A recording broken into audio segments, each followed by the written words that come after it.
Ms. Pavley, you have questions?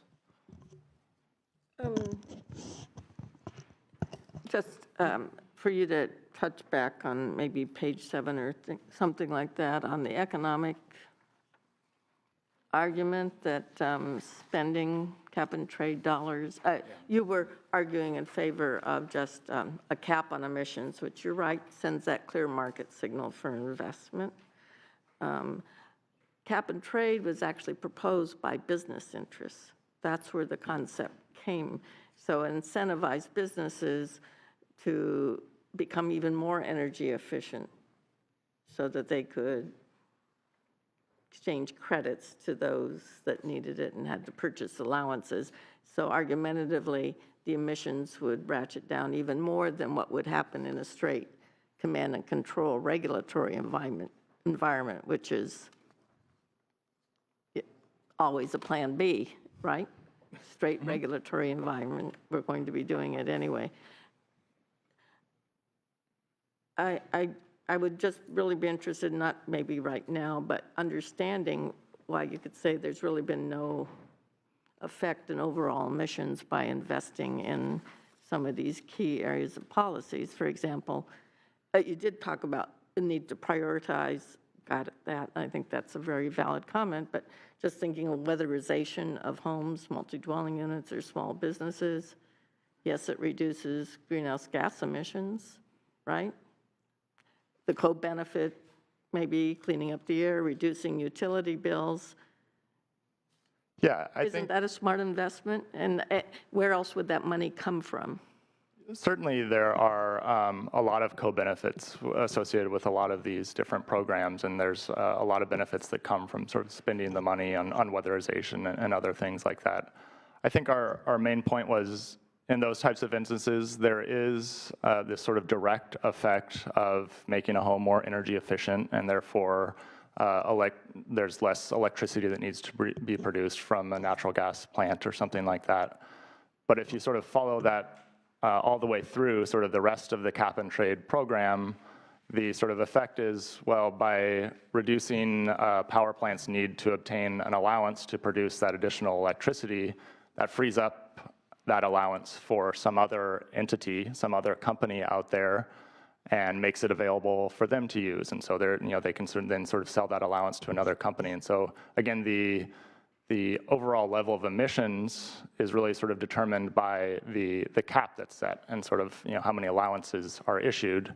And by sort of encouraging certain types of reduction activity with the funds, while maybe providing a lot of significant benefits to certain households, from an overall emissions perspective from the economy, there may not be a net effect. So I'd be happy to explain it more, or talk about it more now, or at some future time. Not now, but I think there's a good argument to be made that smart investment of those dollars brings additionality to emission reductions. But a debate for another day. But doesn't that, some of that is reliant on the outside economy, right? I mean, we have a big program for zero emission vehicles, right? And the governor's got in the budget more money for zero emission bills. And I'm not suggesting that that's not an admirable goal, right? That we want to have more people with ZEVs, right? But I saw the price of gas today was $1.95. It's sometimes somebody's going to say, we've got efficiency. I got to get a Honda Civic. I can't drive it enough miles to whatever incentive. I'm not going to drive the car that much before I get rid of it, versus just altruistically saying, I want to buy a ZEV. Now, if the price of gas goes up to $5 a gallon, then it's a different economic decision for the consumer in that category. This must, as natural gas goes down, there's less of an incentive for the businesses to say, I want to switch, versus if it's up, 3 times what it is today. I mean, do we need to be more nimble on our incentive programs? I think there's always opportunities to sort of be nimble in spending and sort of targeting spending in a way that's most effective. I think in some ways, a lot of the discussion relates to just sort of the allowance prices and sort of what incentive they're providing. versus the incentives that are provided with the spending, and sort of what's the appropriate mix of sort of relying on the cap and trade program and the signal that's sent through allowance prices, and where are there sort of opportunities for using the revenue that's coming in to perhaps provide different incentives, or incentives for sort of more transformational types of technologies that perhaps the allowance price isn't exactly providing an incentive for. So You suggest that we might want to spend money on these uncapped activities, the refrigerants, methane, agriculture. If we did that, and because we believe that we're going to get, this activity is not going on, and we're going to get these greenhouse gas reductions, what's the potential ill effect to the established programs that we have for our cap and trade dollars? If we put our money over here and that we don't put it into the stationary sources and transportation that are already capped. Be your worst critic. So I think the effect is that certainly the businesses or households that would otherwise be receiving cap and trade revenue wouldn't be getting that money, and they might not necessarily be undertaking those same activities that they were being encouraged to do with the cap and trade, with spending the revenue. But I think one of our points is those effects are sort of offset by the effect of allowing allowance prices to sort of make up whatever difference in sort of emission reductions that might not occur as a result of spending the money. So in other words, perhaps if less money is spent in the cap sector or on cap sources, then the allowance price would have to sort of, would move up a little bit. The market would sort of adjust and provide more of an incentive for businesses and households to sort of reduce their emissions to a level that would help the state achieve its goals. So there's sort of the type of interaction of, if spending isn't encouraging the emission reductions that are needed, then the allowance prices would likely adjust in order to sort of provide the necessary incentive for the state to meet its goals. Other questions? Senator Hill. Chair, a question, and this is on page 9, and it kind of goes back to my earlier questions with the panel, and related to the investment plan provides limited analysis. And you talk about what really needs to be lacks clear analytical framework, no robust analysis, how to provide the most GHG reductions, how to target the most cost-effective reductions. Have you done independent evaluations of some of the programs that have been included thus far? And are there any conclusions that you've drawn from that?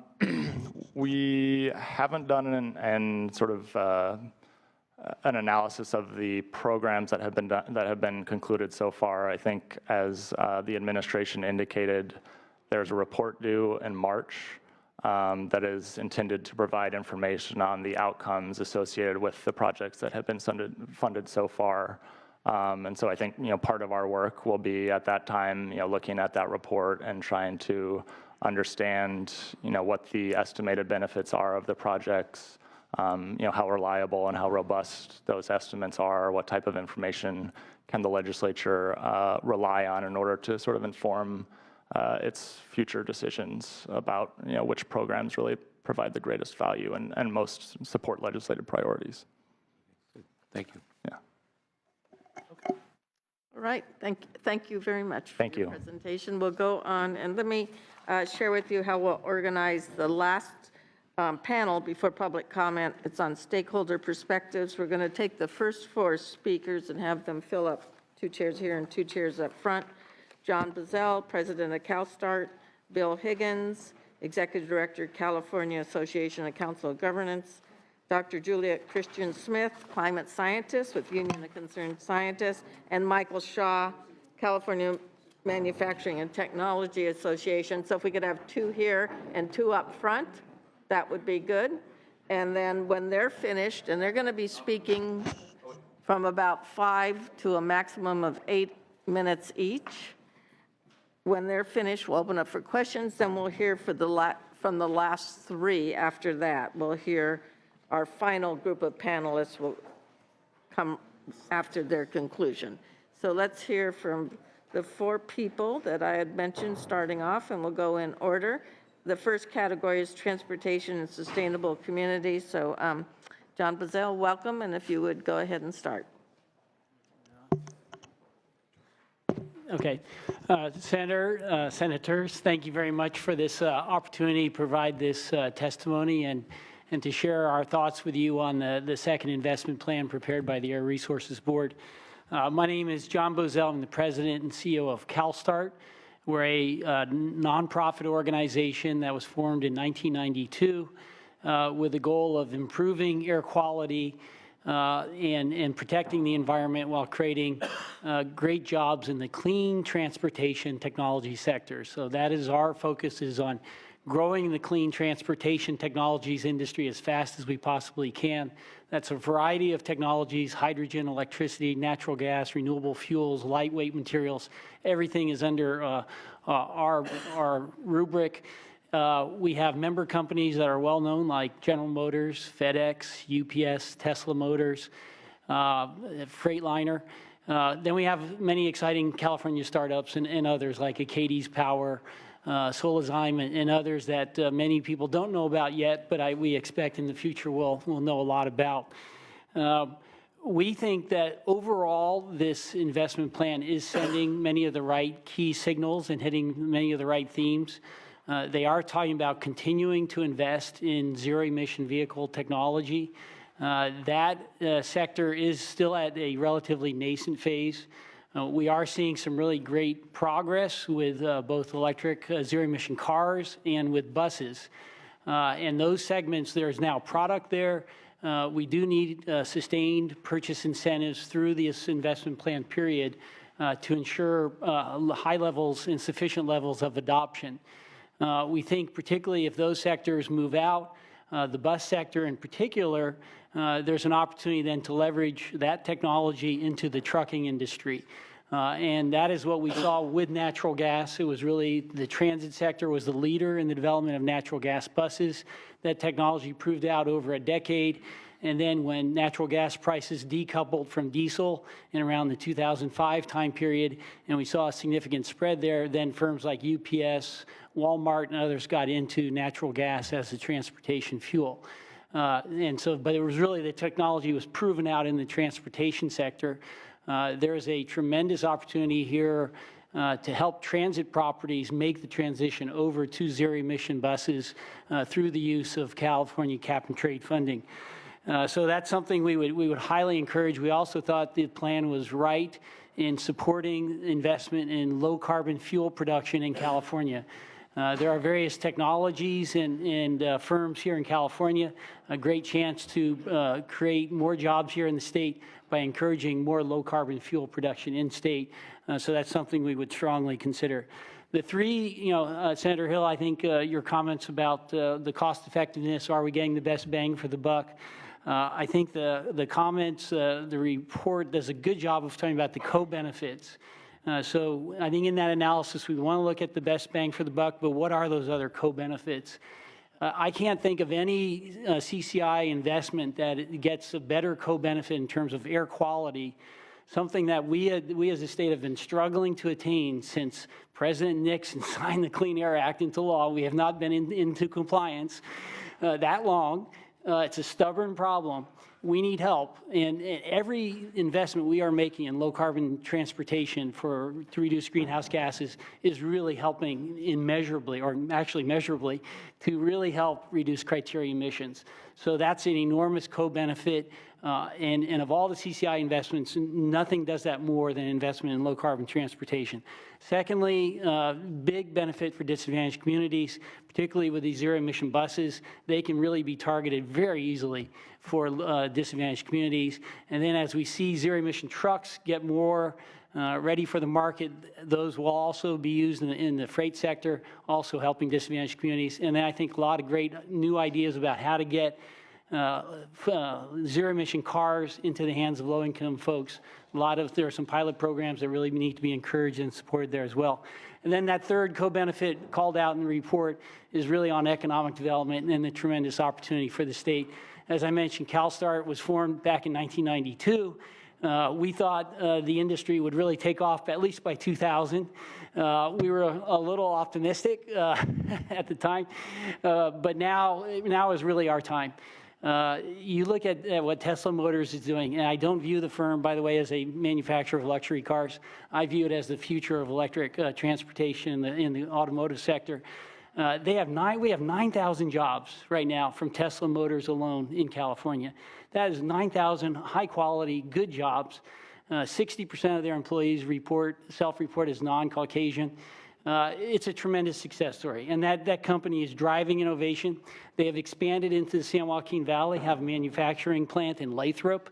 If there's a successful launch of the Model 3, an affordable $30,000 car in 2017, and then beyond, that company is going to be a huge job generator.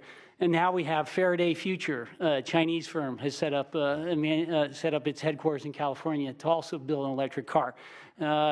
There is Karma is now in Orange County, reorganized again, but with some significant investment. Google, Apple may be building cars. So we are really helping to create great opportunities. The electric bus sector, California has become the big place for electric bus manufacturing. BYD moved from China to here. Proterra has effectively moved from South Carolina to California to manufacture and build electric buses. There are two firms in Riverside, Complete Coachworks and El Dorado National, that are building zero-emission buses. So great opportunity. I don't want to go over my time. Let me just a few closing comments. One is I do think that this sector really deserves a lot of attention. My only concern about the current 60-40 split is that if somebody else comes in and grabs another percentage, then we're down fighting over the crumbs. And I think this sector deserves at least 25% of the funding. And so that would be important. Secondly, or lastly, I maybe just close on this point, is that we heard earlier at the beginning of this hearing about the Paris and about, I think it was somebody talking about, talking to people from island nations that are going to be flooded. Where the debate in Paris was, should it be 1.5 degree or 2 degrees centigrade that we should be worrying about. So it's just from Paris, I hope that there's a sense of urgency about this issue. And this is a race against time. And so along those lines, I would just really strongly like to request that we allocate the 15-16 funds as soon as possible. There is, just last Friday, the zero-emission truck and bus solicitation deadline was up for the CARB program. $25 million available. I'm aware of at least $200 million in proposals that were submitted. A lot of time and effort put in by manufacturers, suppliers, transit districts, community members, environmental groups in preparing those proposals. Those proposals are baked, they're ready to go. If you allocate the funds, then CARB can probably double the amount or triple the amount allocated and fund a good percentage of those bus proposals. If you wait another 6 months, those proposals have a shelf life of 2 months, 3 months. Business conditions change, transit properties move on. The opportunity won't be there. So I just would really strongly and like to request that you allocate Thank you, John, for your energy, enthusiasm, and I think on our to-do list, speaking with Senator De Leon, the monies from the 15-16 budget, that'll be a priority to try to get it out the door sooner than later. So thank you for that reminder. Appreciate it. You know where to find us as well. So let's go on to Bill Higgins, Executive Director, California Association of Council of Governments. Thank you. Thank you very much for the opportunity to present to you today. CalCog is the Association of Regional Transportation Planning Agencies, Congestion Management Agencies, and Metropolitan Planning Organizations in the state. The MPOs, of course, have responsibility for implementing SB 375. And after hearing your comments about Paris and recognizing the important role that subnationals played in Paris, I'd like perhaps for you to encourage you to think about your regional entities as subnationals and a partner with you in this process. And I think that will be the echo of my comments today. First of all, to address the 60-40 split, 35% of the ongoing allocation is for sustainable transportation, and that certainly could be more. We know that there are a lot of needs and calls on these funds, and so we very much appreciate the 35% minimum. I know that we have supported measures to give more to transit, more to local streets and roads. I know that we are working to get a lot of active transportation projects funded, and that program is has a very small amount of funding compared to the project demand on it. So there's demand for more, and I know that Senator Bell is working on that in other issues, just finding more funding for transportation generally. I would like to focus my comments briefly on 3 points, and it will be all about the partnership between the state and the region in these programs. First of all, I think the state deserves a lot of credit for developing programs out of whole cloth in a short period of time and getting money out to well-qualified projects.